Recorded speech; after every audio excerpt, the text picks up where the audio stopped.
ಆತ್ಮೀಯ ವೀಕ್ಷಕರೇ ನಮಸ್ಕಾರ. ಚಂದನ ವಾಹಿನಿಯ ಆರೋಗ್ಯ ಕಾರ್ಯಕ್ರಮಕ್ಕೆ ತಮ್ಮೆಲ್ಲರಿಗೂ ಸ್ವಾಗತ. ವೀಕ್ಷಕರೇ, ಇವತ್ತಿನ ಆರೋಗ್ಯ ಕಾರ್ಯಕ್ರಮದಲ್ಲಿ ನಾವು ಮಾತಾಡಬೇಕಾಗಿರುವಂತಹ ವಿಚಾರ ಸಮುದಾಯ ಮಟ್ಟದಲ್ಲಿ ಕಂಡುಬರುವಂತಹ ಕಿಡ್ನಿ ತೊಂದರೆಗಳ ಆರಂಭಿಕ ಪತ್ತೆ ಹಾಗೂ ತಡೆಗಟ್ಟುವಿಕೆ.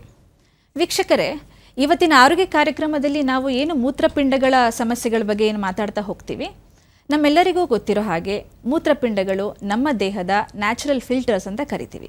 ನಮ್ಮ ಹೃದಯ ಹೇಗೆ ಕೆಲಸ ಮಾಡುತ್ತೋ ಅದೇ ರೀತಿಯಲ್ಲಿ ನಮ್ಮ ಕಿಡ್ನಿ ಕೂಡ ತನ್ನ ಕಾರ್ಯಚಟುವಟಿಕೆಗಳನ್ನ ಮಾಡ್ತಾ ಹೋಗುತ್ತೆ. ಇದರ ಕೆಲಸ ಏನಾಗಿರುತ್ತೆ ಅಂತ ಹೇಳಿದ್ರೆ, ನಮ್ಮ ದೇಹದಲ್ಲಿ ಕಸ ಅಂಶ ಅಂತ ಏನಿರುತ್ತೆ ಅದನ್ನು ಹೊರ ಹಾಕೋ ಕೆಲಸವನ್ನು ಮಾಡ್ತಾ ಇರುತ್ತೆ. ಈ ನಮ್ಮ ದೇಹದ ಚಟುವಟಿಕೆಗಳು ಏನು ಕಿಡ್ನಿ ಕೆಲಸ ಮಾಡ್ತಾ ಇರುತ್ತೆ, ಇದರಲ್ಲಿ ಕೆಲವೊಮ್ಮೆ ವ್ಯತ್ಯಾಸಗಳು ಕಂಡು ಬಂದಾಗ, ಇದರ ಕಾರ್ಯಕ್ಷಮತೆಯಲ್ಲಿ ಏರುಪೇರು ಕಂಡು ಬಂದಾಗ ಹಲವಾರು ರೀತಿಯ ಕಿಡ್ನಿ ಸಮಸ್ಯೆಗಳು ಕಂಡುಬರುತ್ತೆ. ಇವತ್ತಿನ ಕಾರ್ಯಕ್ರಮದಲ್ಲಿ ನಾವು ಅದೇ ರೀತಿಯಲ್ಲಿ ಕಂಡುಬರುವಂತಹ ಎಲ್ಲ ರೀತಿಯ ಕಿಡ್ನಿ ಸಮಸ್ಯೆಗಳ ಬಗ್ಗೆ ತಿಳ್ಕೊಳ್ಳೋಣ. ದೇಹದ ಮುಖ್ಯ ಅಂಗಾಂಗಗಳಲ್ಲಿ ಮೂತ್ರಪಿಂಡಗಳು ಸಹ ಒಂದು. ಸಾಮಾನ್ಯವಾಗಿ ಮಾನವ ದೇಹದಲ್ಲಿ ಆರೋಗ್ಯ ಚಟುವಟಿಕೆಗಳಿಗೆ 2 ಮೂತ್ರಪಿಂಡಗಳು ಅವಶ್ಯಕ. ಇವುಗಳು ಹೃದಯದಂತೆ ನಿರಂತರವಾಗಿ ಕಾರ್ಯವನ್ನು ನಿರ್ವಹಿಸುತ್ತಿರುತ್ತವೆ. ಮೂತ್ರಪಿಂಡಗಳನ್ನು ಆರೋಗ್ಯವಾಗಿ ಕಾಪಾಡಿಕೊಳ್ಳುವುದರಲ್ಲಿ ಮೂಲಭೂತ ಆರೋಗ್ಯ ಕಾಪಾಡಿಕೊಳ್ಳುವುದು ಮುಖ್ಯ. ಮೂತ್ರಪಿಂಡಗಳ ಕಾರ್ಯನಿರ್ವಹಣೆಯಲ್ಲಿ ದೋಷ ಉಂಟಾದಾಗ ಆರೋಗ್ಯದಲ್ಲಿ ಏರುಪೇರು ಉಂಟಾಗುತ್ತದೆ. ಮೂತ್ರಪಿಂಡಗಳು 3 ಪ್ರಮುಖ ಕಾರ್ಯವನ್ನು ನೆರವೇರಿಸುತ್ತಿರುತ್ತವೆ. ಮೊದಲನೆಯದಾಗಿ ಸೆಕ್ರಿಟರಿ ಫಂಕ್ಷನ್, ಎರಡನೇದು ರೆಗ್ಯುಲೇಟರಿ ಫಂಕ್ಷನ್, ಮೂರನೆಯದು ಎಕ್ಸ್ಕ್ರಿಟರಿ ಫಂಕ್ಷನ್. ಮೂತ್ರಪಿಂಡದಲ್ಲಿ ತೊಂದರೆ ಕಂಡು ಬಂದಾಗ ಅದನ್ನು ಕಾಪಾಡಿಕೊಳ್ಳುವುದು ಹೇಗೆ, ಆಹಾರ ಪದ್ಧತಿ, ಪಥ್ಯ, ಮೂತ್ರಪಿಂಡದ ವೈಫಲ್ಯತೆ ಆದಾಗ ಮಾಡಬೇಕಾದ ಚಿಕಿತ್ಸೆಗಳೇನು, ಇವಿಷ್ಟು ಅಂಶಗಳಿಗೆ ವೈದ್ಯರು ವಿಸ್ತಾರವಾದ ಮಾಹಿತಿಯನ್ನು ಮಾಡಿಕೊಡಲಿದ್ದಾರೆ. ಇವತ್ತಿನ ಆರೋಗ್ಯ ಕಾರ್ಯಕ್ರಮದಲ್ಲಿ ನಮ್ಮ ಜೊತೆಗಿದ್ದಾರೆ ಡಾಕ್ಟರ್ ಶ್ರೀಧರ್ ಸಿಜಿ ಅವರು. ಡಾಕ್ಟರ್ ಶ್ರೀಧರ್ ಅವರು ನೆಫ್ರಾಲಜಿ ವಿಭಾಗದ ಮುಖ್ಯಸ್ಥರಾಗಿರುತ್ತಾರೆ ನಮ್ಮ ವಿಕ್ಟೋರಿಯಾ ಆಸ್ಪತ್ರೆಯ ನೆಫ್ರೋಯೂರಾಲಜಿ ಸಂಸ್ಥೆಯಿಂದ. ಆರೋಗ್ಯ ಕಾರ್ಯಕ್ರಮಕ್ಕೆ ತಮಗೆ ಸ್ವಾಗತ. ಎಲ್ಲರಿಗೂ ನಮಸ್ಕಾರ. ನನಗೆ ಈ ಅವಕಾಶ ಕೊಟ್ಟಂಥ ಚಂದನ ವಾಹಿನಿಗೆ ನನ್ನ ನಮಸ್ಕಾರಗಳು. ಯಾಕೆಂದರೆ ನನಗೂ ಚಂದನ ವಾಹಿನಿಗೂ ತುಂಬ ಬಾಂಧವ್ಯ ಇದೆ. ನಾನು ಚಿಕ್ಕುಳಿನಿಂದಲೂ ನಮ್ಮ ಈ ಚಂದನ ವಾಹಿನಿ ನೋಡ್ಕೊಂಡೇ ಬೆಳೆದವರು ನಾವೆಲ್ಲ. ಈ ಕಾರ್ಯಕ್ರಮದಲ್ಲಿ ಅವಾಗ ಚಿತ್ರಮಂಜರಿ ಅಂತ ಒಂದು ಪ್ರೋಗ್ರಾಮ್ ಎಷ್ಟು ಫೇಮಸ್ ಇತ್ತು ಅಂದರೆ ನಾವೆಲ್ಲ ಅದಕ್ಕೋಸ್ಕರ ಕಾಯ್ತಾ ಇರೋದು. ಸೊ ನಾನು ಈಗಲೂ ಜ್ಞಾಪಕ ಇದೆ, ನಮ್ಮನೆ ಟಿ ವಿಯಲ್ಲಿ ನಾನು ಬೇರೆ ಕಡೆ ಮೇಲೆ ಟಿ ವಿಗೆ ಹೋಗಿ ನೋಡ್ಕೊಂಡು ಕಾಯ್ಕೊಂಡು ಬರ್ತಾ ಇದ್ದು. ಹಾಗಾಗಿ ತುಂಬ ಕಾರ್ಯಕ್ರಮಗಳು ನಾವು ಬಹುಶಃ ನೋಡ್ತಾ ಇದ್ದು. ಅದೇ ಕಾರ್ಯಕ್ರಮ ನಾನಿವತ್ತು ಭಾಗಿಯಾಗಿರೋದು ನಿಜವಾಗ್ಲೂ ನನ್ನ ಪುಣ್ಯ ಇದು. ಅದಕ್ಕಾಗಿ ನಾನು ನಿಮಗೆಲ್ಲ ಕೃತಜ್ಞತೆ ಆಗಿರ್ತೀನಿ. Thank you doctor. Doctor, already ಹೇಳಿರೋ ಹಾಗೆ ಇವತ್ತಿನ ನಮ್ಮ ಆರೋಗ್ಯ ಕಾರ್ಯಕ್ರಮದಲ್ಲಿ ಸಮುದಾಯ ಮಟ್ಟದಲ್ಲಿ ಕಂಡುಬರುವಂತಹ ಕಿಡ್ನಿ ತೊಂದರೆಗಳ ಆರಂಭಿಕ ಪತ್ತೆ ಹಾಗೂ ತಡೆಗಟ್ಟುವಿಕೆ. ಸೊ ನಾನು ಇದನ್ನು ಏನಕ್ಕೆ ನಾನು ಈ ಪ್ರೋಗ್ರಾಮಿಗೆ ಬಂದ ಇದಕ್ಕೆ ನಾನು ಒಂದು ಎಕ್ಸಾಂಪಲ್ ಇಡ್ತೀನಿ. ಒಬ್ಬ ವ್ಯಕ್ತಿ ಅವನಿಗೆ 35 ವರ್ಷ ಇರಬೇಕು. ಈಗ ತಾನೇ ಮದುವೆ ಆಗಿ ಒಂದು 2-3 ವರ್ಷ ಆಗಿತ್ತು ಅನಿಸುತ್ತೆ ಅವನಿಗೆ. ನನ್ನ ಹತ್ರ ಒಂದು ಸಲ ಬಂದ, ಏನಿಲ್ಲ ಆರಾಮ ನಡ್ಕೊಂಡು ಬಂದ. ಕೇಳಿದೆ, ಏನಪ್ಪ ಏನು ತೊಂದರೆ ಆಗಿದೆ? ಸರ್ ನನಗೇನು ತೊಂದರೆ ಇಲ್ಲ ಸರ್, ಸ್ವಲ್ಪ ಸುಸ್ತಾಗ್ತಾಯಿತ್ತು ಅದಕ್ಕೆ ಬಂದೆ ಅಂತ. ಸೊ ಆಯ್ತಪ್ಪ ನೋಡೋಣ ಅಂತ ಒಂದು ಸಲ ಕ್ರಿಯಾಟಿನ್ ಎಲ್ಲ ಚೆಕ್ ಮಾಡಿಸ್ದೆ. ಕ್ರಿಯಾಟಿನ್ ಅನ್ನೋದು ನಿಮಗೆ ಗೊತ್ತಿದ್ದಂಗೆ ಅದು ಒಂದು ಕಲ್ಮಶಾಂಶ, ವೇಸ್ಟ್ ಪ್ರಾಡಕ್ಟು. ಅದು ಕಿಡ್ನಿಲಿ ಹೋಗುತ್ತೆ ಅದು ಯೂಶಲಿ. ಸೊ ಕಿಡ್ನಿ ತೊಂದರೆ ಆದರೆ ಅದು ನಮ್ಮ ದೇಹದ ರಕ್ತದಲ್ಲಿ ಅದರ ಪ್ರಮಾಣ ಹೆಚ್ಚಾಗುತ್ತೆ. ಈಗ ಶುಗರ್ ಹೆಂಗೆ ಇರುತ್ತಲ್ಲ ಅದೇ ಥರನೇ. ಸೊ ಅದು ನಮ್ಮ ಕಿಡ್ನಿಗೆ ಬಹುಮುಖ್ಯವಾದ ಒಂದು ಟೆಸ್ಟ್, ಬ್ಲಡ್ ಟೆಸ್ಟ್. ಅದು ನಾರ್ಮಲ್ ಕ್ರಿಯಾಟಿನ್ನು ಅಂದರೆ ಎಲ್ಲ ಲ್ಯಾಬಲ್ಲೂ 0.8ರಿಂದ 1.2 ತನಕ.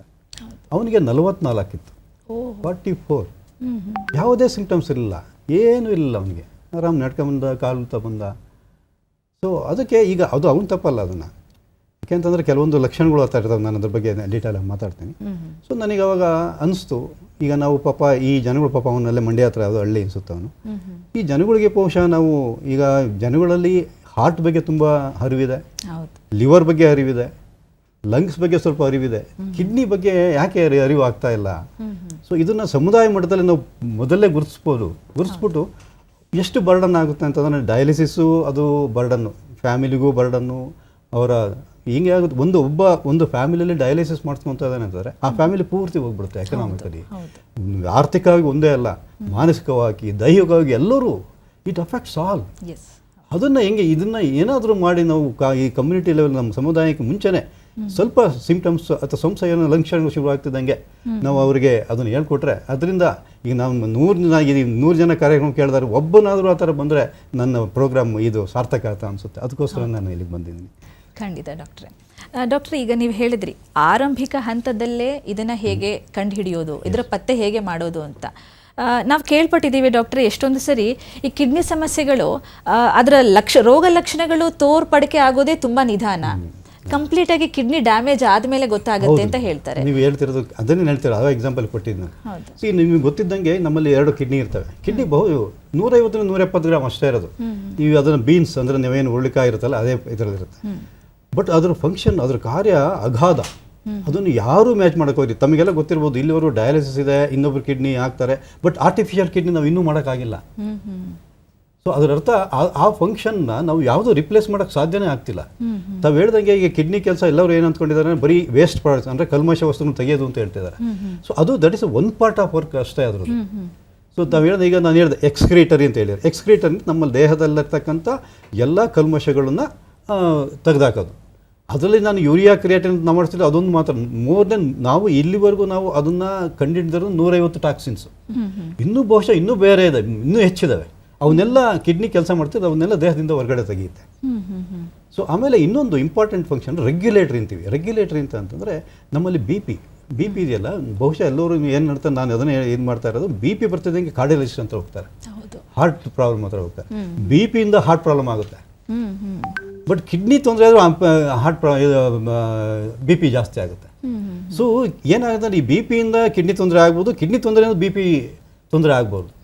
ಬಿ ಪಿ ಜಾಸ್ತಿ ಇರೋದು ಕಿಡ್ನಿಯ ಫೇಲ್ಯೂರ್ನ, ಅಂದರೆ ಕಿಡ್ನಿ ತೊಂದರೆ ಆಗಿರೋದ ಫಸ್ಟ್ ಸೈನ್ ಇರ್ಬೋದು. ಓಕೆ. ಸೊ ಅದಕ್ಕೆ ನಾನು ಏನು ಹೇಳ್ತೀನಿ, ಯಾರಿಗೇ ಆಗಲಿ ಬಿ ಪಿ ಬಂದರೆ ಫಸ್ಟ್ ಅವರು ಕಿಡ್ನಿ ಟೆಸ್ಟ್ ಮಾಡಿಸ್ಕೊಳ್ಬೇಕಾಗುತ್ತೆ.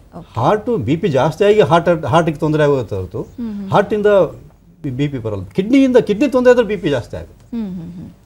ಅಂದರೆ ಡಾಕ್ಟ್ರೆ, ನೀವು ಹೇಳೋ ಪ್ರಕಾರ ಈಗ ನಮ್ಮ ದೇಶದಲ್ಲಿ ಹೆಚ್ಚಾಗಿ ನಾವು ಹೈಪರ್ ಟೆನ್ಷನಿಂದ ಸಫರ್ ಆಗ್ತಿರುವ, ರಕ್ತದ ಒತ್ತಡ, ಇದರಿಂದ ಸಫರ್ ಆಗ್ತಿರೋರು ಇದ್ದಾರೆ. ಹೌದು ಮೇಡಮ್, ಇದನ್ನು ನಾನು ಎಲ್ಲ ಫಂಕ್ಷನ್ ಬಗ್ಗೆ ಹೇಳ್ಬಿಡ್ತೀನಿ ಫಸ್ಟ್.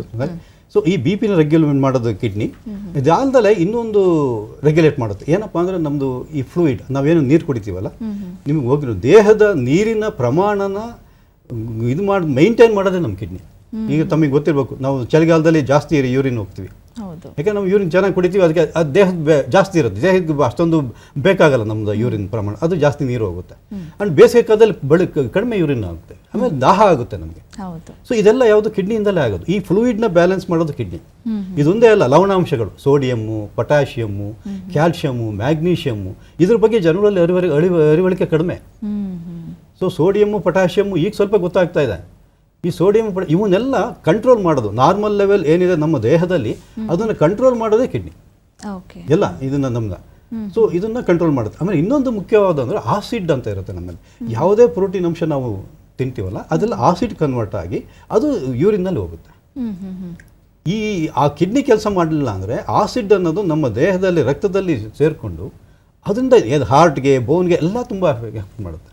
ಸೊ ಕಿಡ್ನಿ ತೊಂದರೆ ಆದರೆ ಇವೆಲ್ಲವೂ ಎಫೆಕ್ಟ್ ಆಗ್ತದೆ. ಸೊ ಇದನ್ನು ನಾವು ರೆಗ್ಯುಲೇಟರಿ ಅಂತ ಹೇಳ್ತೀವಿ ನಾವು. ಇನ್ನೊಂದು ಏನಪ್ಪ ಅಂದರೆ 2 ಹಾರ್ಮೋನ್ ಉತ್ಪತ್ತಿ ಮಾಡುತ್ತೀವಿ, ಸಕ್ರೀಟರಿ ಅಂತ. ಅಂದರೆ 2 ಹಾರ್ಮೋನ್ ನಮ್ಮ ದೇಹದಲ್ಲಿ ಇಂಪಾರ್ಟೆಂಟ್ ಅಂತ ನಮ್ಮದು ಹಿಮೋಗ್ಲೋಬಿನ್, ರಕ್ತದಂಶ ಜಾಸ್ತಿ ಆಗೋದಕ್ಕೆ ನಾವು ಏನು ಮಾಡ್ತೀವಿ ಅಂತಂದರೆ ಒಂದು ಹಾರ್ಮೋನ್ ಇರುತ್ತೆ, ಎರಿಥ್ರೋಪಾಯ್ಟಿನ್ ಅಂತ. ಆ ಹಾರ್ಮೋನ್ ಉತ್ಪತ್ತಿಯಾಗಿ ನಮ್ಮ ಈ ಅಸ್ಥಿಮಜ್ಜೆ ಬೋನ್ ಮ್ಯಾರಾಗ ಹೋಗಿ ಅದನ್ನು ಸ್ಟಿಮ್ಯುಲೇಟ್ ಮಾಡಿ ಅಲ್ಲಿಂದ ರಕ್ತ RBCsನೆಲ್ಲ ಜಾಸ್ತಿ ಮಾಡ್ತಾ ಹೋಗುತ್ತೆ. ಸೊ ಈ ಹಾರ್ಮೋನು ಉತ್ಪತ್ತಿ ಆಗೋದು ಕಿಡ್ನಿನಲ್ಲಿ. ಅದಕ್ಕೆ ಕಿಡ್ನಿ ತೊಂದರೆ ಜಾಸ್ತಿ ಆದರೆ ಅವರು ರಕ್ತಹೀನತೆ ಆಗ್ತಾರೆ. ಸೊ ತುಂಬ ರಕ್ತಹೀನತೆಯೂ ಒಂದು ಸೈನ್ ಆಫ್ ಕಿಡ್ನಿ ತೊಂದರೆ. ಯಾರಿಗಾದ್ರೂ ತುಂಬ ಅನಿಮಿಯಾ ಇದೆ, 5-6 ಇದೆ ಅಂದರೆ ಅವ್ರು ಕಿಡ್ನಿ ತೊಂದರೆ ಪರೀಕ್ಷೆ ಮಾಡಿಸ್ಕೊಳ್ಳೇಬೇಕು. ಇನ್ನೊಂದು ನಮ್ಮದು ಬೋನ್ ಒಂದು 125 ವಿಟಮಿನ್ ಡಿ ಅಂತ ಇದೆ, ಅಂದರೆ ಆಕ್ಟಿವ್ ವಿಟಮಿನ್ ಡಿ. ಈಗ ನಿಮಗೆಲ್ಲ ಗೊತ್ತಿರೋದು ವಿಟಮಿನ್ ಡಿ ಸೂರ್ಯನಿಂದ ಬರುತ್ತೆ, ಅದು ಇದಾಗುತ್ತೆ. ಆ ವಿಟಮಿನ್ ಡಿ ಕೆಲಸ ಮಾಡುತ್ತೆ, ಅದನ್ನು ಆಕ್ಟಿವೇಟ್ ಆಗೋದು ಕಿಡ್ನಿನಲ್ಲಿ. ಆ ವಿಟಮಿನ್ ಡಿ ನಿಮಗೆ ಗೊತ್ತಿದ್ದಂಗೆ ಕರಳಲ್ಲಿ ಕ್ಯಾಲ್ಸಿಯಂನ ಪಾಸ್ಕೊಂಡು ಅಬ್ಸರ್ವ್ ಮಾಡುತ್ತೆ, ಬೋನ್ ಮೇಲೆ ಎಫೆಕ್ಟ್ ಇರುತ್ತೆ, ಪ್ಯಾರಥೈರಾಯ್ಡ್ ಗ್ಲ್ಯಾಂಡ್ ಮಾಡುತ್ತೆ, ಅದು ಎಲ್ಲ ಫಂಕ್ಷನ್ ಮಾಡುತ್ತೆ. ಸೊ ಈ 2 ಹಾರ್ಮೋನ್ನ ಉತ್ಪತ್ತಿ ಮಾಡೋದೇ ಅದು. ಇನ್ನೊಂದು ರೆನಿನ್ ಅಂತ ಉತ್ಪತ್ತಿ ಮಾಡುತ್ತೆ, ಇದು ಹೈಪರ್ಟೆನ್ಷನ್ ಕೆಲಸ ಮಾಡುತ್ತೆ. ಇವನ್ನ ಸೆಕ್ರೆಟರಿ ಫಂಕ್ಷನ್ ಅಂತ ಹೇಳ್ತೀವಿ. ಸೊ ಒಂದು ಕಿಡ್ನಿ ಹಾಳಾದರೆ ಇವೆಲ್ಲ ಫಂಕ್ಷನ್ಗಳು ಹಾಳಾಗ್ತವೆ. ಸೊ ಅದಕ್ಕೆ ನಾನು ಮೊದಲ ಹಂತದಲ್ಲಿ ತೋರಿಸ್ಕೊಂಡು ಎಷ್ಟು ಮುಖ್ಯ ಅನ್ನೋದು ಹೇಳ್ತಾ ಇರೋದು ಇದಕ್ಕೋಸ್ಕರ. ಸೊ ಬರೀ ನಾವು ಬರೀ ವೇಸ್ಟ್ ಪ್ರಾಡಕ್ಟು ಸೇರ್ಕೊಳ್ತೇವಲ್ಲ, ಇವೆಲ್ಲ ಫಂಕ್ಷನ್ನ ನಾವು ಮೇಂಟೈನ್ ಮಾಡ್ಕೊಂಡು ಹೋಗೋದಕ್ಕೆ ನಾನು ಕಿಡ್ನಿನ ಬೇಗ ಪರೀಕ್ಷೆ ಮಾಡಿಸ್ಬೇಕು ಅಂತ ಹೇಳ್ತೀನಿ. ಅಂದರೆ ಡಾಕ್ಟರ್ ಬಹಳ ವಿಸ್ತಾರವಾಗಿ ಕಿಡ್ನಿಯ ಕೆಲಸಗಳು ಏನೇನಿರುತ್ತೆ ಅಂತ ಹೇಳಿದ್ರಿ. ಬಟ್ ಈಗ ಆಲ್ರೆಡಿ ಹೇಳಿದಾಗೆ ಹೈಪರ್ ಟೆನ್ಷನ್, ಈ ರಕ್ತದ ಒತ್ತಡ, ಸೊ ಅಂಥವ್ರು ಕೂಡ ಆದಷ್ಟು ಬೇಗ ಹೋಗಿ ಕಿಡ್ನಿ ಪರೀಕ್ಷೆಗಳನ್ನ ಮಾಡಿಸ್ಕೊಳ್ಬೇಕಾಗುತ್ತೆ. ಯಾವ ಸ್ಕ್ರೀನಿಂಗ್ ಟೆಸ್ಟ್ಗಳಿರುತ್ತೆ ಡಾಕ್ಟರ್? ಅಂದರೆ ನನಗೆ ಕಿಡ್ನಿ ತೊಂದರೆಗಳು ಬರೋದನ್ನ ನಾನು ತಡೆಗಟ್ಟಬೇಕು ಬೇಗ. ಈಗ ಅದನ್ನು ನೀವು ಹೇಳಿ, ನಾನು ಯಾಕೆಂದರೆ ನಾನು ಹೇಳ್ತಾ ಇದ್ದೀನಿ ಮೇಡಮ್, ಈಗ ನನಗೆ ಅನಿಸಿದ ಮಟ್ಟಿಗೆ ಹೆಡ್ಏಕ್, ಯಾವುದೇ ರೀತಿ ಹೆಡ್ಏಕ್ ಇರಲಿ, ಈಗ ಹೆಡ್ಏಕಲ್ಲಿ ತುಂಬ ತಲೆನೋವು ತುಂಬ ಇದ್ದಾವೆ. Tension headache, special tension headache ಇದೆ, ಮೈಗ್ರೇನ್ ಇದೆ. ಅದು ನಾನು ಎಲ್ಲ ನಮ್ಮ ಸಮುದಾಯಕ್ಕೆ ನನ್ನ ವೀಕ್ಷಕರಿಗೆ ಏನು ಹೇಳ್ತಿದ್ದೆ, ಒಂದ್ಸಲ ತಲೆನೋವು ಬಂತು ಅಂದರೆ ಒಂದ್ಸಲ ಬಿ ಪಿ ಚೆಕ್ ಮಾಡಿಸ್ಕೊಳ್ಳಿ, ಬಿ ಪಿ ಚೆಕ್ಸ್ ಮಾಡಿಸ್ಕೊಳ್ಳಿ. ಅದು ಕಿಡ್ನಿ ತೊಂದರೆ ಮೊದಲನೇ ಸೈನ್ ಆಗಿರ್ಬೋದು. ನಾನು ಪದೇ ಪದೇ ಹೇಳ್ತಾ ಇದ್ದೀನಿ.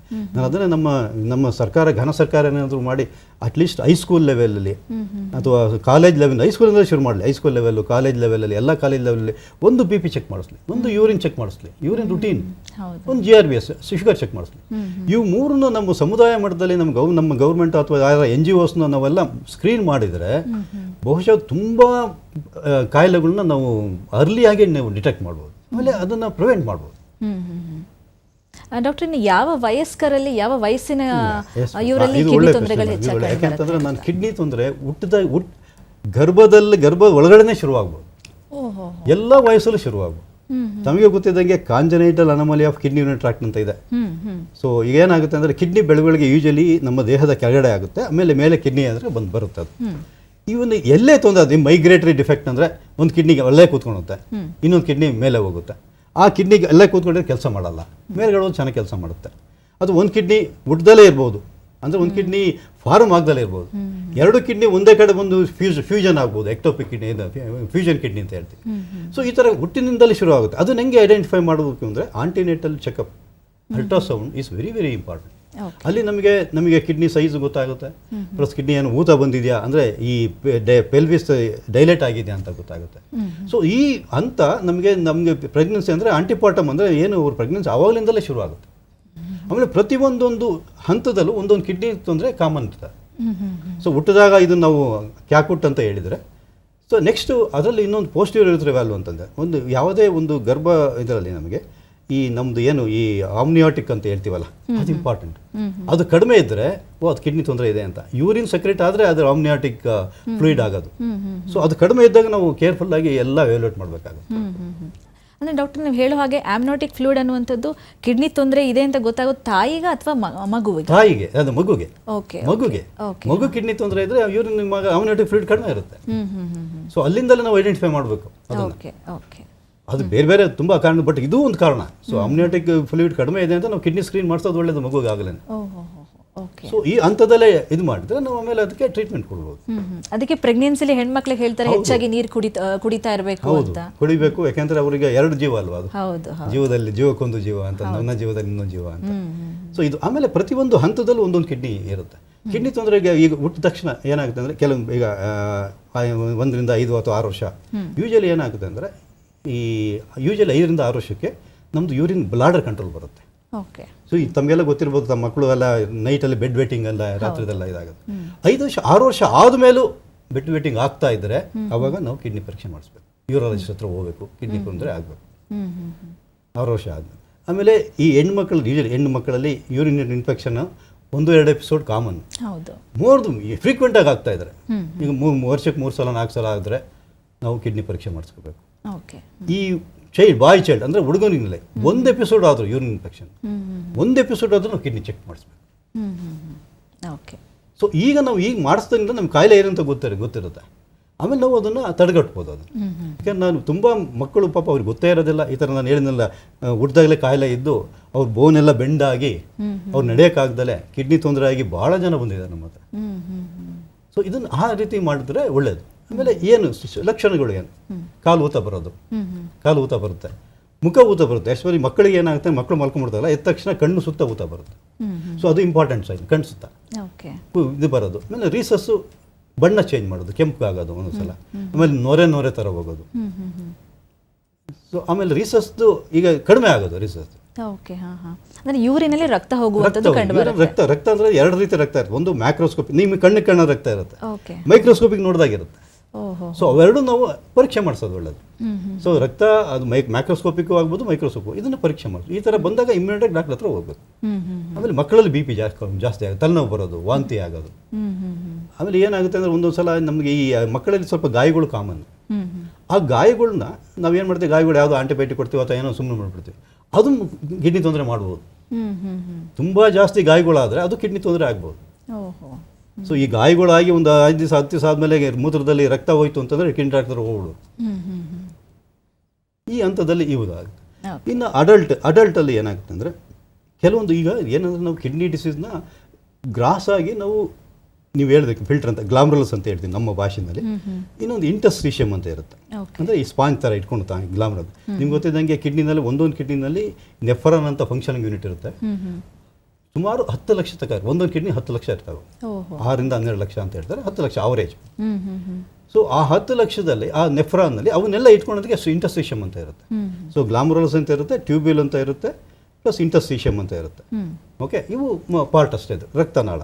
ಓಕೆ, ಇದು ಫಿಲ್ಟರ್ ಆಗಿದ್ದು ಟ್ಯೂಬ್ಯೂಲ್ಸ್ ಅಂತ ಬರುತ್ತೆ, ಈಚೆ ಕಡೆ ಹೋಗುತ್ತೆ. ಅದನ್ನ ಇಟ್ಕೊಳ್ಳೋಕೆ ಸ್ಪಾಂಜ್ ಥರ ಇರುತ್ತೆ, ಅದೊಂದು ಇಂಟರ್ಸ್ಟಿಷಿಯಮ್ ಅಂತ.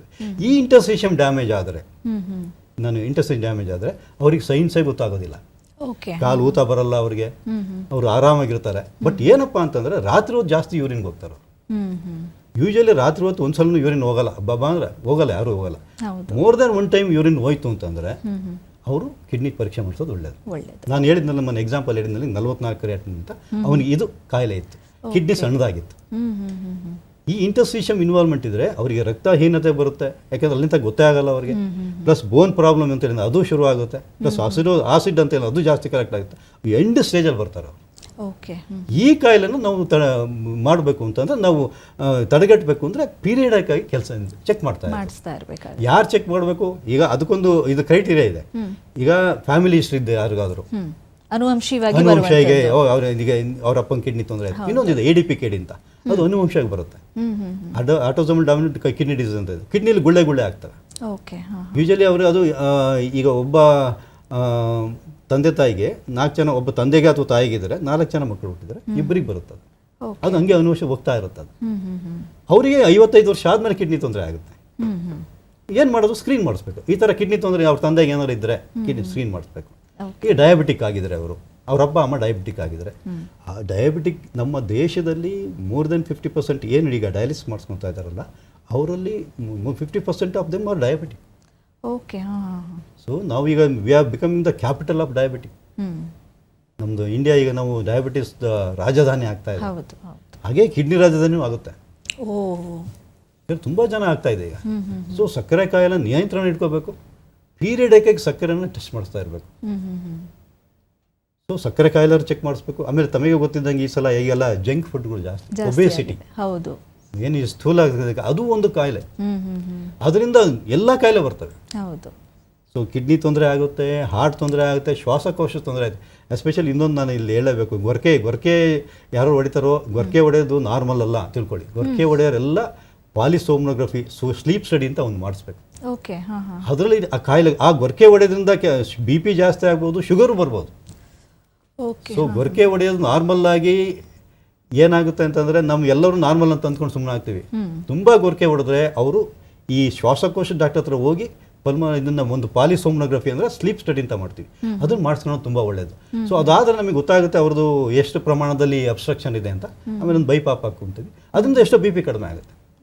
ಈಗ ಒಂದು ಎಕ್ಸಾಂಪಲ್ ನಾನು ಏನು ಕೊಡ್ತೀನಿ ಅಂತಂದರೆ, ಒಬ್ಬ ಸಾಫ್ಟ್ವೇರ್ ಇಂಜಿನಿಯರು 20 ವರ್ಷದ ಬಂದ, BP ಅನ್ಕಂಟ್ರೋಲ್ಡ್ BP 3-4 ಮಾತ್ರ ಹಾಕಿದ್ರು ಮಾಡಲಿಲ್ಲ. ಅದು ಕೆಲವೊಂದು ಟೆಸ್ಟ್ಗಳಿದಾವೆ ಈಗ, ಹಾರ್ಮೋನ್ ಲೆವೆಲು, ರೆನಿನ್ ಅವೆಲ್ಲ ಮಾಡಿಸ್ದೆ ನಾನು. ಕಿಡ್ನಿ ತೊಂದರೆ ಎಲ್ಲವೂ ಮಾಡಿಸ್ದೆ, ಯಾವುದೂ ಬರಲಿಲ್ಲ. ಕೊನೆಗೆ ನಾನು ಕೇಳಿದೆ ಅವನಿಗೆ, ಏನಪ್ಪ ನಿನಗೆ ಏನಾದ್ರು ಗೊರಕೆ ಹೊಡಿತೀಯ ಅಂತ. ಹೌದು ಸರ್ ಅಂತ. ಟೆಸ್ಟ್ ಮಾಡಿಸ್ತೇನೆ. ಟೆಸ್ಟ್ ಮಾಡಿದಾಗ ಅವ್ನಿಗೆ ಆ ಕಾಯಿಲೆ ಇತ್ತು, ಆಕ್ಸಿಜನ್ ಹಾಕೊಂಡು ಅವ್ನಿಗೆ BP ಕಡಿಮೆ ಆಯಿತು. ಸೊ ಎಲ್ಲ ಏಜಲ್ಲೂ ಬರ್ಬೋದು, ಇದು ಬರ್ಬೋದು. ಹೌದು, ಸ್ಥೂಲತೆ ಒಬೆಸಿಟಿ ಇದ್ರೆ ಬರುತ್ತೆ ಅದು. ಸೊ ಎಲ್ಲರೂ ಅದನ್ನು ಚೆಕ್ ಮಾಡಿಸೋದು ನೋಡಿ ಒಳ್ಳೆಯದು. ಡಾಕ್ಟರ್, ನೀವು ಕಾರಣಗಳು ಹೇಳಿದ್ರಿ, ಯಾವ ವಯಸ್ಸಲ್ಲಿ ಬರುತ್ತೆ ಮತ್ತು ಸ್ಥೂಲ ಕಾಯದಲ್ಲಿ ಇರುವಂಥವ್ರಲ್ಲಿ ಬರುತ್ತೆ ಅಂತ. ಇನ್ನು ಬೇರೆ ಯಾವ ಕಾರಣಗಳಿಂದ ಕಿಡ್ನಿ ಸಮಸ್ಯೆಗಳು ಕಂಡು ಬರ್ಬೋದು? ಈಗ ಕಿಡ್ನಿ ತೊಂದರೆ ನಾನು ಹೇಳ್ದಂಗೆ ಡಯಾಬಿಟಿಸ್ ಫಸ್ಟು ಇದರಲ್ಲಿ. ಆಮೇಲೆ ಕೆಲವೊಂದು ಏನಾಗುತ್ತೆ ಅಂತಂದರೆ, ಈಗ ನಮ್ಮಲ್ಲಿ ಈಗ ಈ ಕೆಲವೊಂದು ಮಾತ್ರೆಗಳಿಂದ ಬರ್ತವೆ. ನಾನು ಅದನ್ನು ಹೇಳಬೇಕು, ಯಾಕೆಂದರೆ ನಾನು ಈ ಯಾವುದು ಈಗ ಈ ಪೇಯ್ನ್ ಕಿಲ್ಲರ್ಸ್ ಅಂತ ನಾವೇನು ಹೇಳ್ತೀವಿ, ಬಟ್ ಪೇಯ್ನ್ ಕಿಲ್ಲರ್ಸ್ ಎಲ್ಲರಿಗೂ ಬರೋದಿಲ್ಲ. ಅವ್ರಿಗೆ ಈಗ ಎಸ್ಪೆಷಲಿ ಓಲ್ಡ್ ಏಜ್, 50 ವರ್ಷ ಅವ್ರು ಪೇನ್ ಕಿಲ್ಲರ್ ತಗೋಬಾರ್ದು ಸುಮ್ಮನೆ. ಯಾಕೆಂದರೆ ಈಗ ನಮ್ದೇನು ಮಂಡಿ ನೋವು, ನಾನು ಆ್ಯಕ್ಚುಲಿ ಎಲ್ಲರೂ ನಾನು ನಿಮ್ಮ ಮಂಡಿ ನೋವು ಇದೆಯಾ, ಯಾಕೆಂದರೆ ಮಂಡಿ ನೋವು ತುಂಬ ಕಾಮನ್.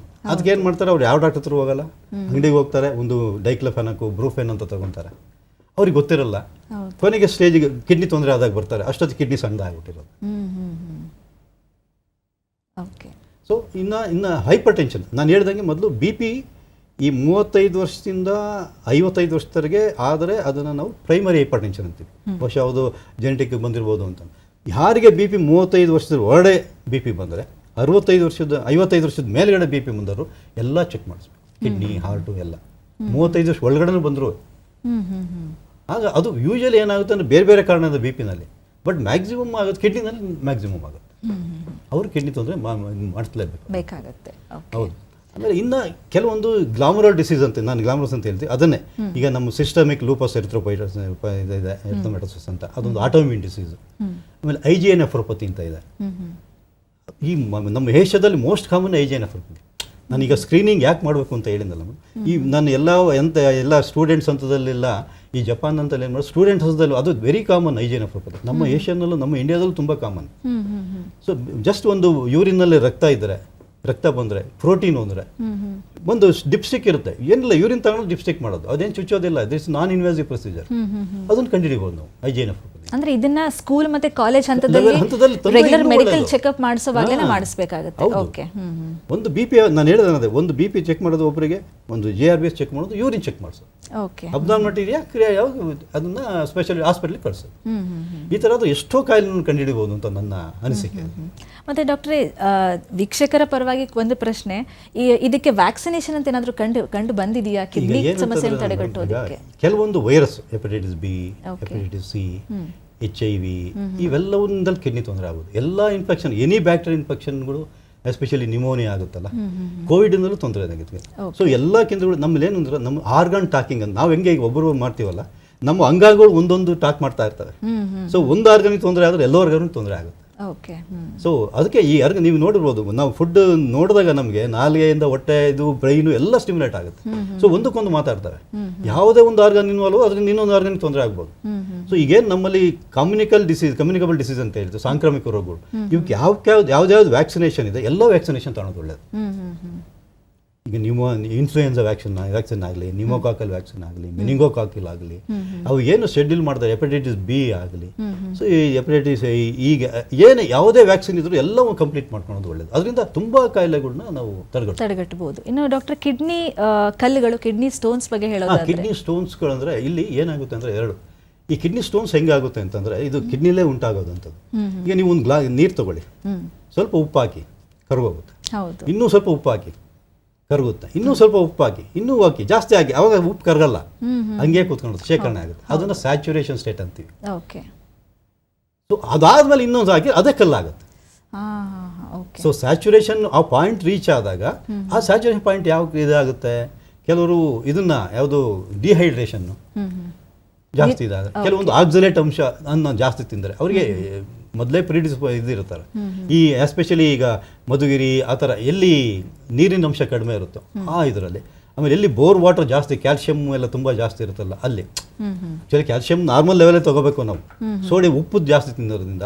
ಆಮೇಲೆ ಕೆಲವೊಂದು ಕಾಯಿಲೆಗಳು ನಮ್ಮಲ್ಲಿ ಕೆಲವೊಂದು ದೇಹದಲ್ಲಿ ಕೆಲವು ಕಾರಣ ಕಲ್ಲುಗಳನ್ನ ಉತ್ಪತ್ತಿ ಮಾಡ್ತಾರೆ. ನಾವು ಪ್ರೈಮರಿ ಆಕ್ಸಲ್ಯೂರಿಯಾ ಅಂತ ಹೇಳ್ತೀವಿ, ಅದು ಅನುವಂಶಕ್ಕೆ ಬರುತ್ತೆ. ಹೈಪರ್ ಪ್ಯಾರಾಥೈರಾಯ್ಡಿಸಮ್ ಅಂತ ಒಂದು ಪ್ಯಾರಾಥೈರಾಯ್ಡ್ ಅಂತ ಇದೆ, ಅದರಿಂದ ಕಲ್ಲುಗಳು ಆಗ್ತವೆ. ಆಮೇಲೆ ಈ ಸಾರ್ಕಾಯ್ಡೋಸಿಸ್ಸು, ಟ್ಯೂಬರ್ಕ್ಯುಲೋಸಿಸ್ ಕಲ್ಲುಗಳು ಆಗ್ಬೋದು. ಸೊ ಇವೆಲ್ಲ ಕಲ್ಲುಗಳು ಮಾಡ್ಬೋದು. ಸೊ ಬರೀ ಕಲ್ಲು ಅಂತಂದ್ರೆ ಬರೀ ನಮ್ಮಲ್ಲಿ ಕ್ಯಾಲ್ಸಿಯಂ ಆಕ್ಸಲೇಟ್ ಮ್ಯಾಕ್ಸಿಮಮ್ ಇರುತ್ತೆ, ಯೂರಿಕ್ ಆಸಿಡ್ ಸ್ಟೋನ್ಸ್ಗೂ ಆಗ್ತವೆ. ಯೂರಿಕ್ ಆಸಿಡ್ ಯಾಕಂದ್ರೆ ತುಂಬ ಪ್ರೋಟೀನ್ ಅಂಶ ಜಾಸ್ತಿ ತಿನ್ನೋದು, ಎಸ್ಪೆಷಲಿ ಈ ನಾನ್ ವೆಜ್ ಇವೆಲ್ಲ ತಿನ್ನೋದ್ರಿಂದ ಯೂರಿಕ್ ಆಸಿಡ್ ಸ್ಟೋನ್ಸು ಆಗ್ತವೆ. ಇನ್ನು ಇನ್ಫೆಕ್ಷನ್ನಿಂದ ಸ್ಟೋನ್ಸ್ಗಳು ಆಗ್ತವೆ. ಸ್ಟ್ರೋವೈಟ್ ಸ್ಟೋನ್, ಇನ್ಫೆಕ್ಷನ್ ಇಂದ ಅವು ಸ್ಟೋನ್ ಆಗ್ತವೆ, ಸ್ಟಾಗಾನ್ ಕ್ಯಾಲ್ಕುಲೈನ್. ಸೊ ಇನ್ಫೆಕ್ಷನ್ ನಾವು ಕಂಟ್ರೋಲ್ ಮಾಡ್ಕೋಬೇಕು, ಎಸ್ಪೆಷಲಿ ಈ ಫೀಮೇಲ್ಗಳು. ಸೊ ಅವ್ರಿಗೆ ಇನ್ಫೆಕ್ಷನ್ ಮೋಸ್ಟ್ ಕಾಮನ್.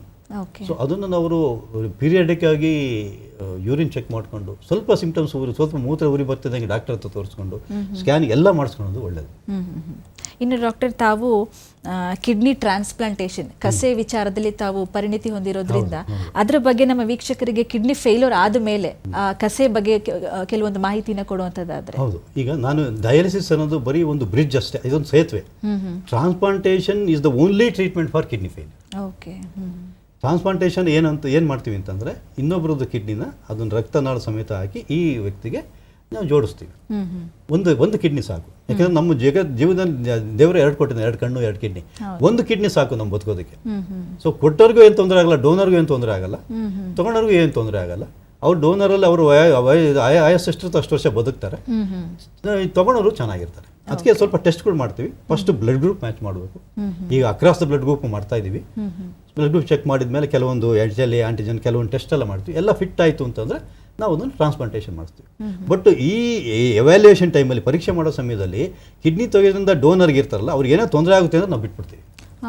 ಯಾಕಂದ್ರೆ ನಮ್ಮ ಡೋನರ್ ಈಸ್ ಇಂಪಾರ್ಟೆಂಟ್. ಡೋನರ್ಗೆ ಏನು ತೊಂದರೆ ಆಗ್ಬೋದು. ರೆಸಿಪಿಯೆಂಟ್ಗೆ ಅವ್ರಿಗೇನು ನಾವು ಏನು ಕಿಡ್ನಿ ಅವರಿಗೆ ಡಯಾಲಿಸಿಸ್ ಆಪ್ಷನ್ ಇದ್ದೇ ಇದೆ.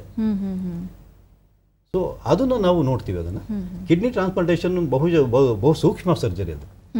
ಸೊ ಒಂದ್ಸಲ ಕಿಡ್ನಿ ಸೆಟ್ ಆಯಿತು ಅಂತಂದರೆ ಅವರು ಬಹುಶಃ ಅದು ತುಂಬ ಜಾಸ್ತಿ ವರ್ಷ. ನನ್ನ ಫ್ರೆಂಡ್ ಒಬ್ಬಿದ್ದ ಅವನು. ಸೊ ನಾನು 1919 ನಾನು MBBS ಇದರಲ್ಲಿದ್ದೆ. 88-94 ಬಳ್ಳಾರಿಲಿ ಮಾಡಿದ್ದು. 19 ಅವನಿಗೆ ಕಿಡ್ನಿ ತೊಂದರೆ ಆಗಿ ಅವನ ತಮ್ಮನೇ ಕೊಟ್ಟ. ಸೊ 32 ವರ್ಷ ಏನು ತುಂಬ ಚೆನ್ನಾಗಿದ್ದ ಅವನು. ಆಮೇಲೆ ಡರ್ಮಟಾಲಜಿಸ್ಟ್ ಆದ, ತುಂಬ ಬಳ್ಳಾರಿನಲ್ಲಿ ಫೇಮಸ್ ಡರ್ಮಟಾಲಜಿಸ್ಟ್ ಆದ್ರೆ, ಮಕ್ಕಳು ಇದು ಮಾಡಿದ್ರು. ಬಟ್ ಈ ಡೈಡ್ ಆಫ್ ಕೋವಿಡ್. ಕೋವಿಡಲ್ಲಿ ಸತ್ತೋದ ಪಾಪ 2 ವರ್ಷದಿಂದ. ಕ್ರಿಯಾಟಿನ್ ಒಂದು ಸತ್ತೋಗಂಟ 0.8 ಇತ್ತು. ಮೊನ್ನೆ ಇನ್ನೊಂದು ಪೇಷಂಟ್ 41 ವರ್ಷದಿಂದ ಬದುಕಿದ್ದಾರೆ, 41 ಇಯರ್ಸ್.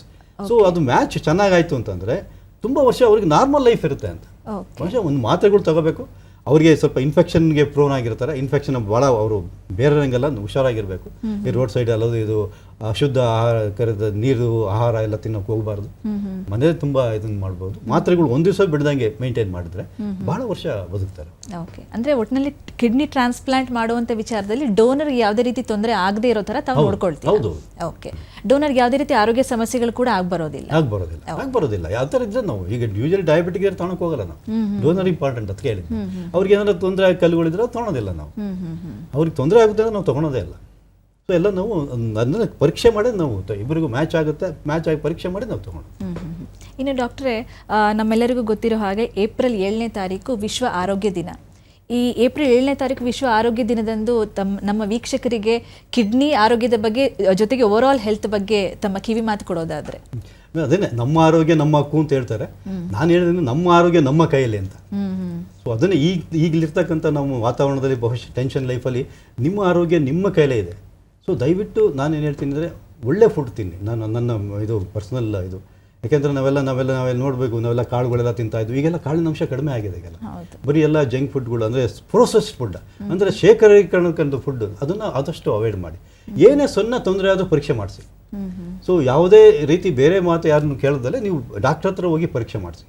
ಸಣ್ಣ ತೊಂದರೆ ಆದರೂ ನಾನು ಹೇಳಿದ್ನಲ್ಲ, ಈಗ ಯಾವುದೇ ಮೂತ್ರದಲ್ಲಿ ಉರಿ ಬರಲಿ, ಅಥವಾ ಕಾಲು ಊತ ಬರಲಿ, ಕಣ್ಣು ಊತ ಬರಲಿ, ಅಥವಾ ನಿಮ್ಮದು ಕಿಡ್ನಿದೇ ಅಲ್ಲ ಬೇರೆ ಏನು ಕಾಯಿಲೆ ಆಯಾಸ ಆಗಲಿ, ದಯವಿಟ್ಟು ನೀವು ಡಾಕ್ಟ್ರುಗಳ ಹತ್ರ ಪರೀಕ್ಷೆ ಮಾಡಿ. ದಯವಿಟ್ಟು ಯಾವತ್ತೂ ಸೆಲ್ಫ್ ಮೆಡಿಕೇಶನ್ ಮಾಡ್ಕೊಂಡು ಹೋಗ್ಬೇಡಿ. ಸೊ ನಾನು ಅದನ್ನೇ, ನಮ್ಮ ಆರೋಗ್ಯ ನಮ್ಮ ಕೈಲಿ ಅಷ್ಟೇ. ಯಾಕೆಂದರೆ ನಮ್ಮ ಹೆಲ್ತ್, ಯಾಕೆಂದರೆ ನಾವು ಎಲ್ಲರಿಗೂ ಹೇಳ್ಬೋದು ಆರೋಗ್ಯವೇ ಸಂಪತ್ತು ಅಂತ ನಮಗೆಲ್ಲ ಗೊತ್ತು. ನಿಮಗೆ ಯಾರೋ ಹೇಳ್ತಾರೆ ಫಸ್ಟು ದುಡ್ಡು ಬರುತ್ತೆ, ಆಮೇಲೆ BP ಬರುತ್ತೆ, ಆಮೇಲೆ ಶುಗರ್ ಬರುತ್ತೆ ಅಂತ. ಕರೆಕ್ಟ್. ಸೊ ಇದು ಕರೆಕ್ಟು. ಬಹುಶಃ ಇದನ್ನು ಸೊ ಅದಕ್ಕೆ ನಮ್ಮ ಆರೋಗ್ಯ ನಾವು ಯಾವಾಗಲೂ ಇಟ್ಕೊಂಡ್ರೆ ನಿಮಗೆ ಬಹುಶಃ ಅದು ನಿಮಗೆ ಏಜ್ ಆಗ್ತಾ ಗೊತ್ತಾಗುತ್ತೆ ಆರೋಗ್ಯದ ಮುಂದೆ ಯಾವ ದುಡ್ಡು ಇಲ್ಲ, ಏನೂ ಇಲ್ಲ, ಯಾವ ಆಸೆಗಳು ಇಲ್ಲ ಅಂತ. ಸೊ ನಮ್ಮ ಆರೋಗ್ಯ ಕಷ್ಟ. ಯಾಕೆಂತಂದರೆ ಯಾರು ಹುಡ್ತಾರೋ ಅವ್ರು ಸಾಯಲೇಬೇಕು. ಸಾಯ್ಬೇಕಂದ್ರೆ ಕೆಲವು ಕಾಯಿಲೆಗಳು ಬರಲೇಬೇಕು. ಆದಷ್ಟು ಅದನ್ನು ಮುಂಚೆನೇ ಮುಂಚೆನೇ ನಾವು ಐಡೆಂಟಿಫೈ ಮಾಡ್ಕೊಂಡು ತಡೆಗಟ್ಕೊಂಡ್ರೆ ಎಲ್ಲರಿಗೂ ಒಳ್ಳೇದಾಗುತ್ತೆ. ಒಟ್ಟಿನಲ್ಲಿ ಹೆಲ್ತ್ ಇಸ್ ವೆಲ್ತ್, ಆರೋಗ್ಯವೇ ಭಾಗ್ಯ ಅಂತ ಹೇಳ್ತಾ ಇದ್ದಾರೆ. ಡಾಕ್ಟರ್, ಇಷ್ಟು ಹೊತ್ತು ನಮ್ಮ ಚಂದನ ವಾಹಿನಿ ವೀಕ್ಷಕರಿಗೆ ಕಿಡ್ನಿ ತೊಂದರೆಗಳು ಮತ್ತು ಅದರ ತಡೆಗಟ್ಟುವಿಕೆ, ಅದರ ಪರಿಹಾರಗಳ ಬಗ್ಗೆ ತುಂಬ ಒಳ್ಳೆ ಮಾಹಿತಿಯನ್ನು ವಿಸ್ತಾರವಾಗಿ ತಿಳಿಸ್ಕೊಟ್ಟಿದ್ದೀರಾ. ಚಂದನ ವಾಹಿನಿಯ ವೀಕ್ಷಕರ ಪರವಾಗಿ ತಮಗೆ ಧನ್ಯವಾದಗಳು ಡಾಕ್ಟರ್. ನಮಸ್ತೆ. ನೋಡಿದ್ರಲ್ಲ ವೀಕ್ಷಕರೇ, ಡಾಕ್ಟರ್ ಶ್ರೀಧರ್ ಅವರು ಎಷ್ಟು ವಿಸ್ತಾರವಾಗಿ ನಮಗೆ ಕಿಡ್ನಿ ಆರೋಗ್ಯದ ಸಮಸ್ಯೆಗಳ ಬಗ್ಗೆ ನಮಗೆ ತಿಳಿಸ್ಕೊಟ್ಟಿದ್ದಾರೆ. ಡಾಕ್ಟರ್ ಅವರು ಸುಮಾರು 2 ದಶಕಗಳಿಂದ ಹೆಚ್ಚಾಗಿ ವಿಕ್ಟೋರಿಯಾ ಆಸ್ಪತ್ರೆಯಲ್ಲಿ ನೆಫ್ರೋ ಯೂರಾಲಜಿ ವಿಭಾಗದಲ್ಲಿ ಮುಖ್ಯಸ್ಥರಾಗಿ ತಮ್ಮ ಕಾರ್ಯಸೇವೆಯನ್ನು ನಿರ್ವಹಿಸ್ತಾ ಬರ್ತಾ ಇದ್ದಾರೆ. ವೈದ್ಯರು ಹೇಳೋ ಪ್ರಕಾರ ನಮ್ಮ ಮೂತ್ರಪಿಂಡಗಳ ಆರೋಗ್ಯ ನಮ್ಮ ಕೈಲಿರುತ್ತೆ ಅಂತ ಹೇಳ್ಬೋದು. ಅದಕ್ಕೆ ಯಾವ ರೀತಿ ವ್ಯಾಯಾಮ ಮಾಡಬೇಕಾಗುತ್ತೆ, ಯಾವ ರೀತಿ ಆಹಾರವನ್ನು ಸೇವಿಸಬೇಕಾಗುತ್ತೆ, ನಮ್ಮ ಲೈಫ್ ಸ್ಟೈಲ್ ಮಾಡಿಫಿಕೇಶನ್ಸ್ ನಾವು ಹೇಗೆ ಮಾಡ್ಕೊಳ್ಬೇಕಾಗುತ್ತೆ, ನಮ್ಮ ದಿನನಿತ್ಯದ ಆರೋಗ್ಯವಾಗಿ ನಮ್ಮ ಚಟುವಟಿಕೆಗಳನ್ನ ಪೂರ್ಣಗೊಳಿಸಬೇಕಾಗುತ್ತೆ. ಈ ರೀತಿ ಸಮಯಕ್ಕೆ ತಕ್ಕ ಹಾಗೆ ನಮ್ಮ ಕಿಡ್ನಿ ಪರೀಕ್ಷೆಗಳು, ಅದಕ್ಕೆ ಯಾವ ಪರೀಕ್ಷೆಗಳನ್ನ ನಮ್ಮ ವೈದ್ಯರು ನಮಗೆ ಸಲಹೆ ಮಾಡಿದ್ದಾರೋ ಅದನ್ನು ಟೈಮಿಗೆ ಸರಿಯಾಗಿ ಮಾಡಿಸ್ಕೊಂಡು ಕಿಡ್ನಿ ತೊಂದರೆಗಳು ಅತಿ ಹೆಚ್ಚಾಗಿ ಮುಂದೂಡುವಂಥದ್ದನ್ನು ನಾವು ತಡೆಗಟ್ಟಬಹುದಾಗುತ್ತೆ. ಇಷ್ಟು ಹೇಳ್ತಾ ಇವತ್ತಿನ ಆರೋಗ್ಯ ಕಾರ್ಯಕ್ರಮವನ್ನು